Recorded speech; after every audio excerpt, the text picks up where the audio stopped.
October is Pregnancy and Infant Loss Awareness Month.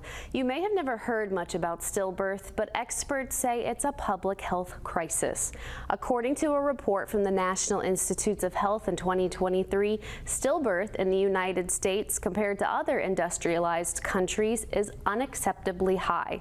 There is legislation to get the number of stillbirths down in the U.S. The Maternal and Child Health Stillbirth Prevention Act passed in July, and another legislative act called the Shine for Autumn Act is working its way through Congress. In the first part of Shining a Light on Stillbirth, we'll talk more about what stillbirth is and why it is not a well-known crisis.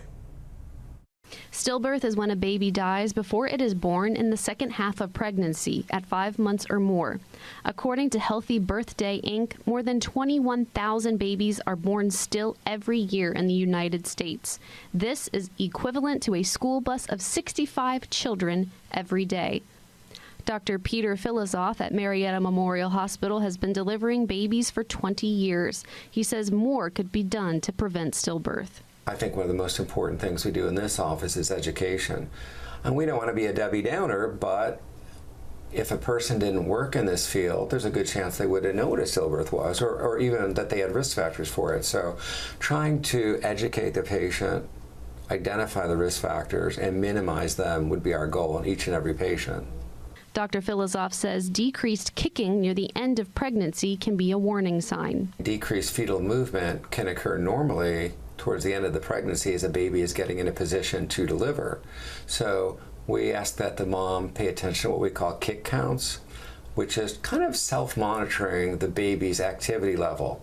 And if she felt that the activity level was decreased beyond what she had known previously, we would ask her to come in to be monitored or to be ultrasounded. Doctors often work to balance the risk of stillbirth with other dangers, like an increased chance of being admitted to the neonatal intensive care unit or even death of the baby if it is born too early. If they have risk factors that we know could put them at risk, we want to talk about that.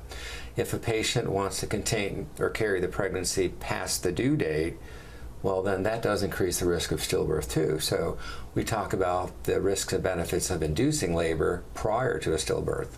Problems with the placenta, umbilical cord, problems with the baby, or serious medical conditions in the mother can cause stillbirth.